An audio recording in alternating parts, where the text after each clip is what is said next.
The second generation Kia Soul is a much improved proposition, as it needed to be to avoid being left behind in a growing market sector for small crossover models that's now stuffed with increasingly talented rivals. In becoming a little bigger and much better finished, with better refinement, extra equipment and the option of a clever all-electric EV model, Kia has thrown down the gauntlet to the market leaders in this segment.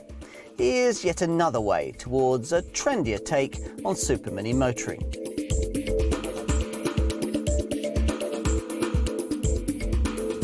If one car could be said to have started the design-led revolution which has completely transformed the way that people see Kia, it was the original version of this model, the Soul. Fresh, funky, original and bold, it was launched back in 2008 to demonstrate that Kia really could design and engineer cars that were out of the ordinary. Cars that were more than merely a means of getting from A to B. Cars, if you like, with soul. Today, the motor industry is constantly bringing us Super Mini-based crossover contenders, copying the market segment Kia pioneered with this model. That of the go-anywhere SUV lifestyle look, packaged into a small, light but versatile two-wheel drive urban runabout.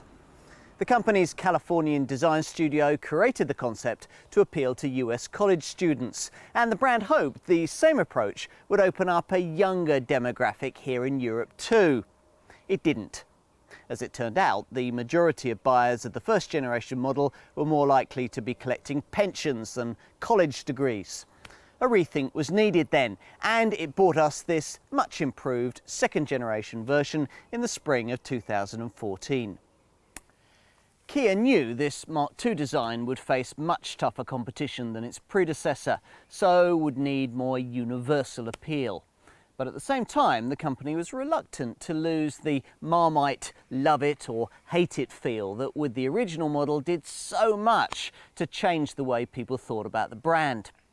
Eventually, the development team settled on the car we're going to look at here, retaining much of the previous look and feel, but building on it in the creation of a car that's a touch larger, a little more practical and a lot better finished inside. They've developed the dynamics too. Here we're promised a more involving and much quieter drive, even though the 1.6 litre petrol and diesel engines on offer are a little different from those available before. Partly that's because much of the second generation model's development budget was devoted to the inclusion of an all-electric EV version in the lineup, Kia's first. It's another example of the kind of leadership in this segment the brand wants to maintain, at least in terms of technology. For greater sales though, more conventional versions of this Soul will need to appeal to the fashionable single folk and small families being targeted by this class of car.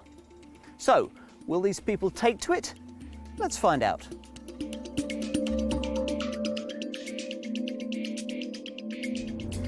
There aren't many small crossover models that actually bother to match 4x4 looks with 4x4 capability, and this isn't one of them.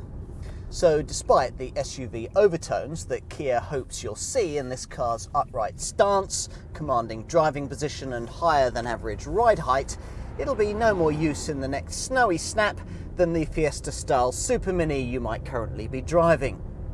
Whether it'll be as good to drive as that kind of car, though, is quite another question. In truth, the original Soul model wasn't really, but here, quite a lot of work's gone into polishing up the driving dynamics. As a result, these are, by and large, much improved. The car itself is still set up to be quite stiff, both to limit body roll from that high-sided shape, and also because Kia thinks its young at heart audience will want it like that. I'm not so sure. Throw this Soul determinedly through a few twisties and there is a touch more body roll than a well-developed conventional Super Mini would exhibit. But it's now really not that noticeable unless you're really pushing on. Should that be the case, then you probably won't appreciate the rather light electrically assisted steering. This, though, is an issue your Kia salesperson will tell you that the brand has thought ahead to correct. But perhaps I should clarify that. Kia hasn't corrected the problem, they provided the means for you to do so at the wheel. Their solution is a so-called flex steer system. You operate via a button here on the steering wheel that allows you to vary steering weight between comfort, normal and sport modes. Now the problem with this setup is, as in Kia's Ceed family hatch, that since the comfort setting is excessively light and the sport mode artificially heavy, you end up leaving it in normal all the time, which rather defeats the point and leaves you with the same overlight steering the flex steer setup was supposed to give you the tools to correct. As I've said before, with these kinds of setups, I know electric steering is difficult to get right, but it'd be better next time for the engineers to simply develop one system that's direct and incisive. Where you'd think that light steering would be welcome would be around town, and sure enough, this Soul continues to be an easy partner for city centre motoring. The fact that the body's 29% stiffer than before has freed up the springs to be a touch more compliant this time around, so urban potholed surfaces don't feel quite as jiggly as they did in the original model. The tight turning circle is also welcome here, as is the generally good all-round visibility that's now aided at junctions by these narrower front A-pillars. The thick rear C-pillars can, though, still sometimes be a problem when reversing, though the flat back end helps a lot when you're trying to edge back into tight spaces, and a full park assist system's now optional to do the steering bit for you. And on the highway? Well, the first thing that those familiar with the original model will notice is just how quiet this car can now be. This is no accident, of course. A huge amount of development effort having gone into NVH. That's noise, vibration and harshness countermeasures, with work on the engines, the suspension, the aerodynamics, all complementing the extra insulation you'll find everywhere from under the carpets to within the A and B pillars and behind the dashboard where you minded to take this car apart. Kia claims that noise levels have, as a result, fallen by 3 decibels. But, of course, the ultimate level of refinement you get will depend a lot on the engine you choose beneath the bonnet. If indeed you choose an engine. There is, after all, now a fully electric EV battery-powered version, development of which left the Korean development team no remaining time or budget to do very much with the 1.6-litre petrol or diesel power plants used in the first generation version of this car. So these are pretty much as before, offering buyers a choice of either a 130 brake horsepower GDI petrol unit or a 126 brake horsepower CRDI diesel. Both units able to reach 62 miles an hour in around 10.5 seconds en route to around 115 miles an hour. The petrol engine was uprated halfway through the production life of the Mark I Soul model to offer a bit more torque and power. But of course it's still no match for the diesel in that regard, and still has to be revved to nearly 5,000 RPM before you get all it has to offer. Diesel customers also get the option of a rather inefficient 6-speed automatic gearbox. It's best though, unless you really are city-bound, to stick with the reasonably slick manual 6-speeder, operable with a glossy lever borrowed from Kia's Proceed GT hot hatch. That's not an option, of course, if you go for the all-electric EV variant I mentioned earlier, full battery-driven models of this kind always, of course, being automatics. This one gets a 27 kilowatt battery with a claimed 80 to 100 mile driving range that might for once in this case be actually realistic, thanks to the efforts the engineers of here put into maximising the charge regeneration that's possible under braking and on throttle liftoff. You'll operate this car with or without its eco mode switched on. It'll be switched on if you want to maximise battery range, or off if you prioritise performance that can see the rest of 62 mile an hour sprint accomplished in less than 12 seconds en route to around 90 miles an hour. Whichever setting you choose, you've the option of using it in either drive or brakes mode. The brakes setting will further emphasise the harvesting of regenerational energy and maximise the range you can travel before charging is once again necessary. When it is time to plug in, that process will occupy around about 5 hours from a domestic socket, though if you're fortunate enough to find or have regular access to a rapid charger, then that'll juice a flat battery to 80% capacity in around 25 minutes.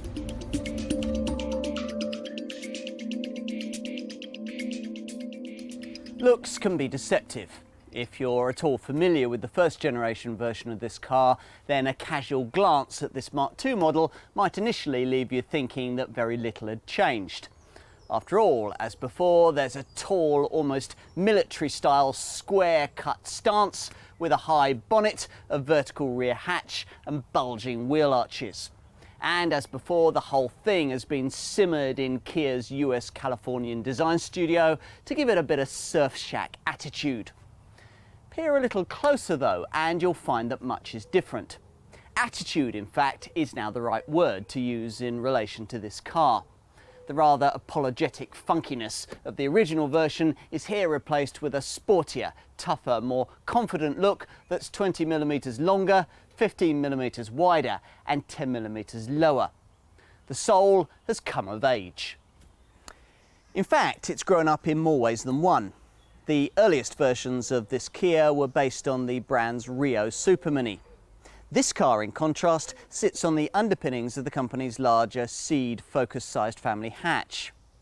That's not enough to elevate this soul beyond the ranks of Nissan Juke-sized Super Mini crossover models and into contention with larger Qashqai Class 1s, but then it doesn't need to be, for the brand has its strong-selling Sportage model to compete in that segment. What the Ceed stuff does though is to give this design a bit more space to breathe, to express itself. Specifically, that means a sharper edge to the front of the bonnet and much more purposeful penmanship in terms of the lower grille opening, the bumper, the fog lights and the wheel arches. There's even a plastic vent style panel just behind the front wheel that's supposed to remind you of a Range Rover Sport. As a result, such visual claims of go anywhere SUV-ness are now that bit more believable, even if the hardware is still absent to make them a reality. Chief designer Tom Kearns says the bit he's happiest with is the more pronounced backpack shape of the tailgate with its seamlessly integrated tail lamp units. Along with the reclined roof and sturdy C-pillars, these also play their part in creating this Kia's tougher, more robust appearance. A look, these days, founded upon proper family-sized practicality. Take this boot, now easier to get to thanks to a tailgate opening that's 62mm wider. The cargo area's nearly 25% bigger now once you push forward the split folding rear bench, with 994 litres available if you load to the cargo cover and 1,367 litres on offer if you stack your stuff up to the roof. These are totals that most small crossover rivals now struggle to match. Potentially you're talking nearly 3 times as much space as you get in a similarly configured Nissan Juke, for example. Even if you need the back seat, you still get 354 litres, with further partitioned room available beneath the floor. That's significantly more space than you get in a Ford Focus. There's also the option of a dual height boot floor. Talking of extra room, the 20mm wheelbase increase suggests that the back seat might be a little more usable this time round. It is. Older buyers trendy enough to embrace the bad boy styling will like the high-set seats and wide opening doors. Maturing families, meanwhile, will find that extra knee and leg space and the lower central transmission tunnel should at a pinch enable 3 burly teenagers to be more easily accommodated on this rear bench without too much grousing, especially given the generous headroom conferred by the distinctive high roof and square tail. Ultimately though, the happiest occupants back here will, as before, be a trio of kids. And at the wheel, well, it's certainly an improvement from the brittle, plasticky atmosphere of the original version, though you might still have hoped Kia's design team to have gone a bit further in view of the standards set by rivals. Never mind, you'll certainly perceive this to be a more expensive car than before, thanks to a better choice of materials and this larger 8-inch central infotainment screen that's fitted to all variants save the entry-level model. There are soft touch facings on the instrument panel, the centre console and the doors, plus extra touches of high gloss and leather on most models. Plush variants like this one even feature LED red mood lighting in the front speaker grills. Lovely. There's plenty of storage space too, with decently sized door storage bins, a properly deep central compartment, plenty of cup holders and a reasonably sized glove box. As promised, it does feel a little more spacious here than it did before. Narrower A-pillars help, as do greater levels of head and shoulder room. I also like the circular theme to be found not only in the deeply recessed gauges of the instruments and the side door panels, but also in the neat round fingertip controls that you'll find on the 3-spoke steering wheel. These buttons enable you to access most of the functionality you'll need without taking your hands from the helm, but additional items still fall easily to hand thanks to the way that the redesigned fascia has been sculpted to bring the relocated controls closer to the driver.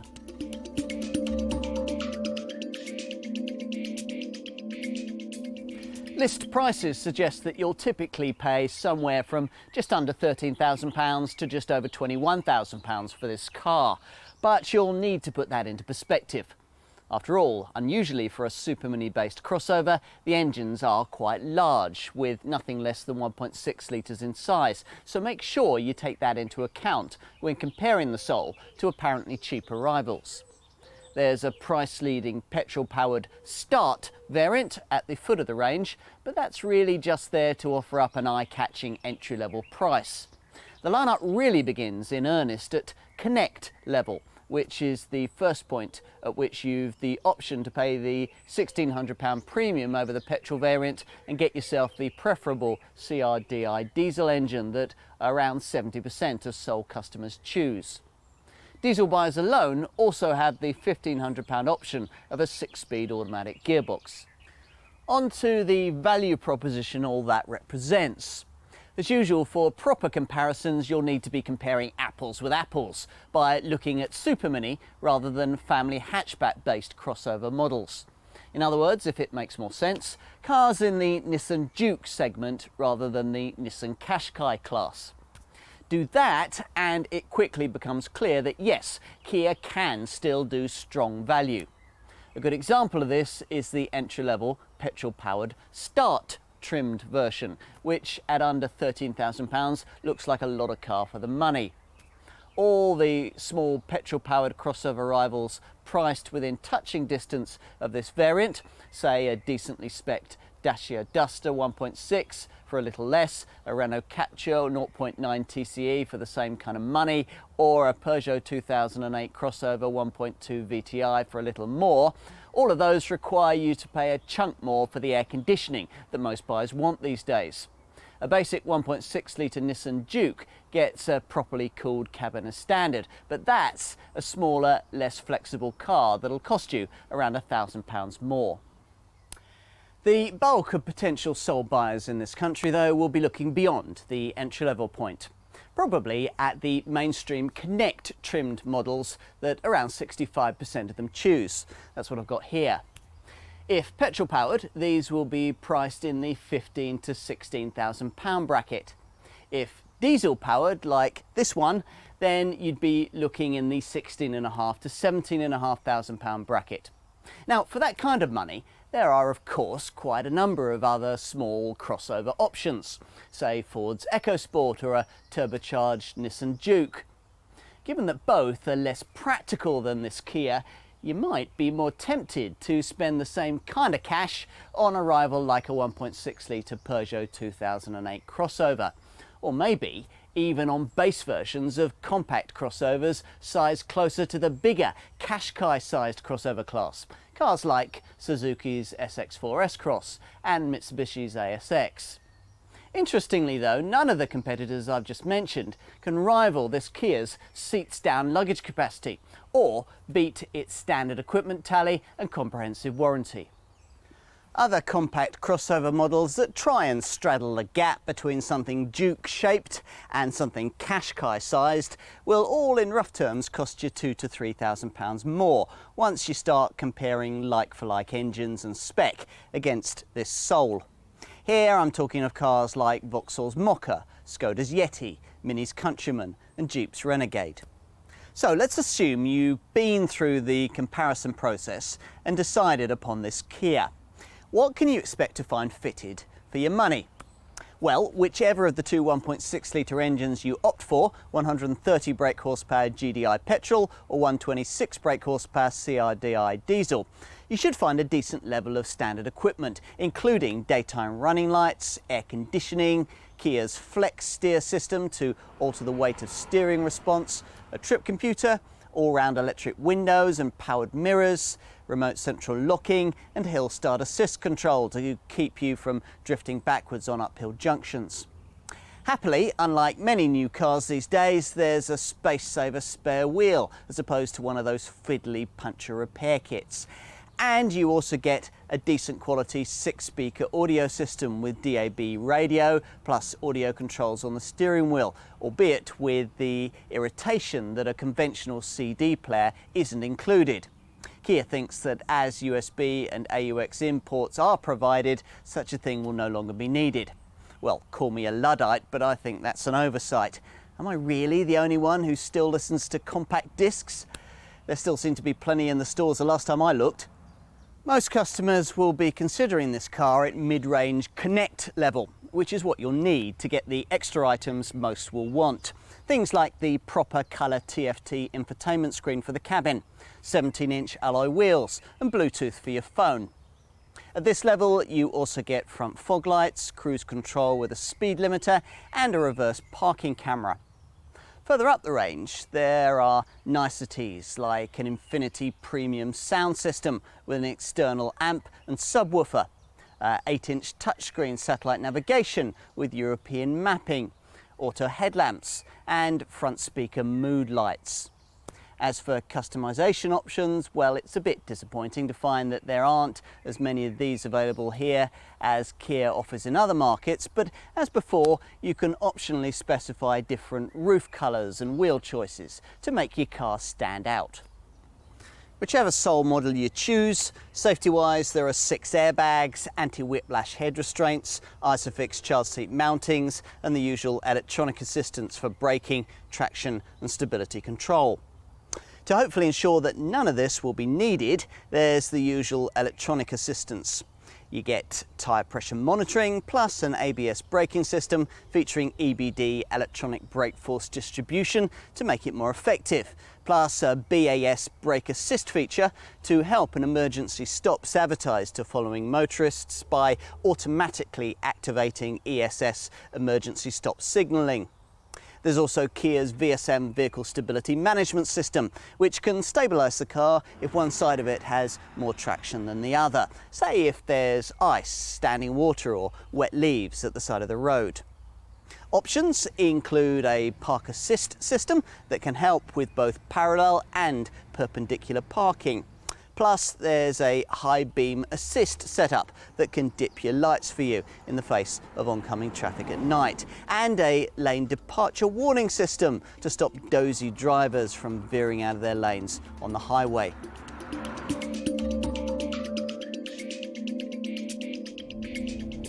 You can't have an engine smaller than 1.6 litres in size with this Soul, which is quite large by the standards of the Super Mini based crossover class. On top of that, the extra weight of this second generation model means that fuel and CO2 returns have fallen by a few percentage points over those of the original model. Disappointingly, there's no engine stop and start system either. Having said all of that, I think most owners will probably still be quite happy with the readings this car does manage. In the case of the petrol variant, that means 41.5 miles to the gallon on the combined cycle and 158 grams per kilometre of CO2. Though bear in mind, that's with the standard 16 or 17-inch wheels fitted. If you decide to bling your car up with the optional 18 inches, then those figures will fall a little to 38.7 miles to the gallon and 170 grams per kilometre. Often in these reviews, I question whether it's really worth finding the extra premium over petrol power to get yourself a diesel. Here though, I reckon it definitely is. The 1.6 litre CR-Di variant not only feels a good deal more rapid than its green pump stablemate, but is also about 50% more efficient, managing 56.5 miles to the gallon on the combined cycle and 132 grams per kilometre of CO2. Now that's hardly standout in this segment, but many of the rivals that can better this showing offer less performance to go along with their more frugal figures. It is worth pointing out though that if you order your diesel Soul with an automatic gearbox, efficiency takes quite a hit, the figures falling to 47.1 miles to the gallon and 158 grams per kilometre of CO2. The least expensive way to run a Soul though is to opt for the EV all-electric version with its zero tailpipe emissions. This model has been chosen as the company's first global EV because it's an urban-orientated car and because its boxy dimensions make it easier to hide the bulkier aspects of the electric drivetrain. This uses a 27 kilowatt lithium-ion battery that should give you somewhere between 80 and 100 miles of real-world driving on a full charge. These figures are aided by specially engineered super low rolling resistance tyres that offer 10% less resistance than standard low rolling resistance rubber, this further helping to further improve the range. In the front grille are a couple of charging points, one standard and one fast charge port. From a standard 240 volt domestic supply, this Soul EV will take about 5 hours to recharge, while a rapid charge will juice a flat battery to 80% capacity in around 25 minutes.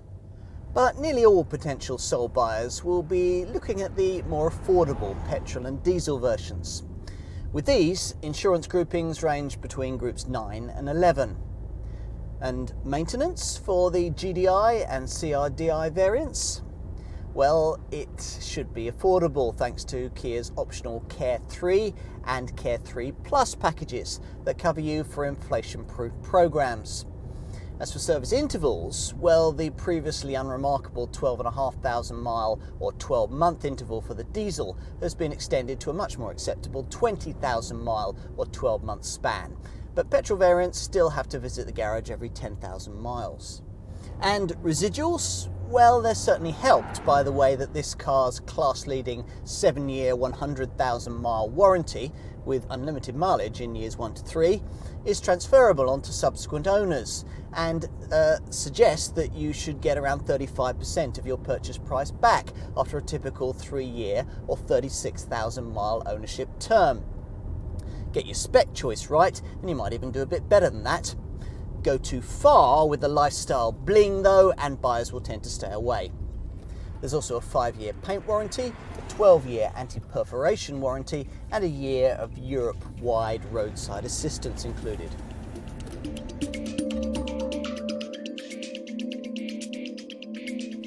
As with all small crossover models of this kind, the idea here is to bring the more palatable elements of SUV 4x4 design to a front-wheel drive super mini-sized vehicle. And it's something Kia has been doing longer than almost all its rivals. Indeed, the original version of this Soul brought the brand's dealerships a new experience, a model that had potential buyers scanning the colour, trim and accessory options before they checked the price. It was a design people viewed very differently, and it still remains the most characterful car the company makes. This second generation version, though, has moved on, now a lot more sophisticated and much easier to live with. Though that look may be similar, the previously slightly self-consciously funky demeanour now appears to have matured into something a great deal more confident. And much else about this Soul is also different. The classier cabin, the extra practicality, the more involving driving experience and the greater refinement are all welcome improvements that'll be crucial in enabling this car to maintain market share against an ever-increasing army of tough rivals in the small crossover sector. It's not for everyone, of course. It isn't supposed to be. Some will see its quasi-military SUV-style looks as cutting edge and right up their street. Others simply won't get it. Most important though is the way that the Soul has established Kia as a far cooler brand, and it's hard to put a price on that. If you're looking for a small but practical car with a big personality, then try one. Who knows, you may well agree that you gotta have Soul.